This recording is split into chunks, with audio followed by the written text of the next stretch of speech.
നമസ്കാരം, മലയാളി വാർത്തയിലേക്ക് സ്വാഗതം. നമ്മുടെ AK സെന്ററിൽ ഒരു പടക്കം പൊട്ടിയതിന് ഭൂമി കുലുങ്ങി വിറയ്ക്കുന്ന പോലെ അങ്ങ് ഭയന്നു പോയി എന്ന് പറഞ്ഞ നമ്മുടെ CPM നേതാവായിട്ടുള്ള മുൻ MPയും ഒക്കെ ആയിട്ടുള്ള PK ശ്രീമതിയുടെ ബാഗ് മോഷ്ടിക്കാൻ ഒരു കള്ളന് ധൈര്യം വന്നിരിക്കുകയാണ് സുഹൃത്തുക്കളെ. ട്രെയിൻ യാത്രക്കിടയിലാണ് ബാഗ് മോഷണം പോയിരിക്കുന്നത്. തലയ്ക്കൽ വെച്ച് ഉറങ്ങിയ ചെറിയ ബാഗാണ് ഈ കള്ളൻ മോഷ്ടിച്ചുകൊണ്ട് പോയിരിക്കുന്നത്. AC കോച്ചാണെന്ന് പറഞ്ഞിട്ടൊന്നും കാര്യമില്ല. കള്ളന്മാർക്ക് അങ്ങനെ AC എന്നോ ജനറൽ എന്നോ ഒന്നും വ്യത്യാസമില്ല. വ്യക്തിപരമായ പോലും ഒരു അനുഭവം ഇത്തരത്തിൽ ഉണ്ടായിട്ടുണ്ട്. രാത്രിയിൽ എൻ്റെ തൊട്ട് മുകളിൽ കിടന്ന ബർത്തിലെ കുട്ടി ഇത്തരത്തിൽ തലയിൽ ഇത്തരത്തിലൊരു ബാഗ് വെച്ചിരുന്നു. ആ ബാഗ് എടുത്തുകൊണ്ട് ഓടുകയായിരുന്നു കള്ളനെ പിന്നാലെ തന്നെ ഒരുപാട് പേര് പോയെങ്കിലും കള്ളനെ പിടിക്കാൻ കിട്ടിയില്ല. ആ ബാഗിൽ ഒരുപാട് ഭക്ഷണ സാധനം മാത്രമായിരുന്നത് കൊണ്ട് മറ്റ് ബുദ്ധിമുട്ടൊന്നും തന്നെ ആ കുട്ടിക്ക് ഉണ്ടായിരുന്നില്ല. എന്നാൽ തൊട്ടടുത്ത് മണി പേഴ്സ് ഉണ്ടായിരുന്നു. അതെടുക്കാതെ പോയത് എന്തോ വലിയ മഹാഭാഗ്യമെന്ന് പറയുകയും ചെയ്തു. എന്തായാലും 40,000 രൂപയാണ് ഇപ്പോൾ PK ശ്രീമതിക്ക് നഷ്ടമായിരിക്കുന്നത്. 40,000 രൂപയും കുറച്ച് സ്വർണ്ണാഭരണങ്ങളും പിന്നെ ഈ പറഞ്ഞ പോലെ തന്നെ എല്ലാ ID കാർഡ്സും, Aadhaar card, PAN card, MB ID അങ്ങനെയുള്ള എല്ലാ ID കാർഡുകളും നഷ്ടമായിരിക്കുന്നുണ്ട് എന്നും പറയുകയാണ്. പണവും സ്വർണ്ണാഭരണവും ഫോണും ബാഗിലുണ്ടായിരുന്നു. കൊൽക്കത്തയിൽ നിന്ന് ബീഹാറിലേക്ക് പോകും വഴി ട്രെയിനിൽ വെച്ചാണ് മോഷണം. മഹിളാ അസോസിയേഷൻ സമ്മേളനത്തിനിടെയാണ് ശ്രീമതി കൊൽക്കത്തയിൽ നിന്ന് ബീഹാറിലേക്ക് യാത്ര ചെയ്തിരുന്നത്.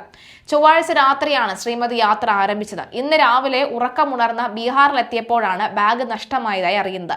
പുലർച്ചെ 5:30 മണിയോടുകൂടിയായിരുന്നു ഈ നഷ്ടമായ വിവരം അറിയുന്നത്. രേഖകളും ബാഗിലുണ്ടായിരുന്നു. മഹിളാ അസോസിയേഷൻ ദേശീയ ജനറൽ സെക്രട്ടറി മറിയം ദാവുളയ്ക്കൊപ്പമായിരുന്നു PK ശ്രീമതിയുടെ യാത്ര.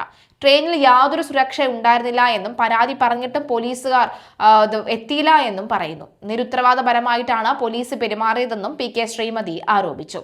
2 ദിവസം കൊൽക്കത്തയിലെ സമ്മേളനം കഴിഞ്ഞ ശേഷം മറിയം ധവളയോടൊപ്പം ഈ സമസ്തിപൂരിലേക്ക് വരികയായിരുന്നു. രാത്രി 8 മണിയോടെയാണ് കൊൽക്കത്തയിൽ നിന്ന് തിരിച്ചത്. ദർസിംഗ് സാരായ് എന്ന സ്റ്റേഷനിലാണ് ഞങ്ങളോട് ഇറങ്ങാൻ പറഞ്ഞത്. രാത്രി 11 മണിക്കാണ് ഉറങ്ങിയത്. ആ സമയമെല്ലാം ബാഗ് ഉണ്ടായിരുന്നു. തലഭാഗത്തായിരുന്നു ബാഗ് വെച്ചത്. ഉടനെ പരാതി നൽകാൻ ശ്രമിച്ചു. ചെയിൻ വലിച്ചു. ആരും വന്നുമില്ല. കുറച്ചു സമയം ട്രെയിൻ നിർത്തിയ ശേഷം എടുത്തു. വളരെ നിരുത്തരവാദപരമായിട്ടാണ് പോലീസ് അടക്കം പെരുമാറിയത്. മറ്റ് കമ്പാർട്ട്മെന്റിൽ നിന്നും ആളുകൾ വന്ന് ഞങ്ങളുടെ ബാഗും മറ്റും മോഷണം പോയതായും പറഞ്ഞുവെന്ന് PK ശ്രീമതി പറയുകയാണ്. മുഖ്യമന്ത്രിയുടെ ഓഫീസുമായി ബന്ധപ്പെട്ട ശേഷമാണ് പിന്നീട് അധികൃതർ ബന്ധപ്പെട്ടതെന്നും തുടർന്ന് പരാതി നൽകിയതായും PK ശ്രീമതി അറിയിച്ചു. ബാഗിൽ 40,000 രൂപയോളം ഉണ്ടായിരുന്നതായാണ് വിവരം. ഇതെല്ലാം തന്നെ മുഴുവനായും നഷ്ടപ്പെട്ടിരിക്കുന്നു എന്നാണ് ശ്രീമതി പറയുന്നത്. പണം പോയതിലോ മറ്റ് മൊബൈൽ ഫോൺ പോയതിലോ ഇല്ല. തനിക്ക് തൻ്റെ ഐഡന്റിറ്റി കാർഡുകളും അത്രയുള്ള വ്യക്തിപരമായ കാര്യങ്ങളെല്ലാം പോയിരിക്കുന്നു, നഷ്ടമായിരിക്കുന്നു. ബാങ്ക് ഡീറ്റെയിൽസ് അടക്കമുള്ള വസ്തുക്കളും നഷ്ടമായിരിക്കുന്നു എന്ന് ശ്രീമതി പ്രതികരിക്കുകയാണ്. എന്തായാലും ഇതൊരു ദൗർഭാഗ്യകരമായ സംഭവം തന്നെയാണ് എന്ന് പറയുകയാണ്. RPF വരികയും എന്നാൽ കാര്യമായ നടപടികൾ എടുക്കാതെയാണ് ആദ്യം ഇരുന്നത്. ഇതൊക്കെ സാധാരണമായ സഹജമായ സംഭവം പോലെയാണ് പ്രതികരിച്ചത്. ചെയിൻ വലിച്ചിട്ടും ആർക്കും ഒരു കുലുക്കവും ഉണ്ടായിരുന്നില്ല എന്നാണ് പറയുന്നത്. കാരണം നോർത്ത് ഇന്ത്യയിലൊക്കെ ഇത്തരത്തിലുള്ള ട്രെയിൻ വലിയൊക്കെ തന്നെ സാധാരണമാണ്. കാരണം അവിടെയുള്ള ലോക്കൽസ് അവിടെ എവിടെയെങ്കിലും ഇറങ്ങണമെങ്കിൽ ട്രെയിൻ വലിക്കും, ഇറങ്ങും, പോകും. അങ്ങനത്തെ രീതിയിലൊക്കെയാണ് അവർ ചെയ്യാറ്. അതുകൊണ്ട് തന്നെ അത്തരത്തിൽ ആരോ ചെയ്തതാണ് എന്ന് കരുതിയിട്ടുണ്ടാകണം. ആരും ഒരു അധികൃതരും വന്നുമില്ല, ചോദിച്ചതുമില്ല. അങ്ങനെയാണ് ഈ ഒരു സംഭവം നടന്നത്. എന്തായാലും ശ്രീമതിയുടെ 40,000 രൂപയും മറ്റ് വസ്തുക്കൾ നഷ്ടപ്പെട്ടിരിക്കുകയാണ്.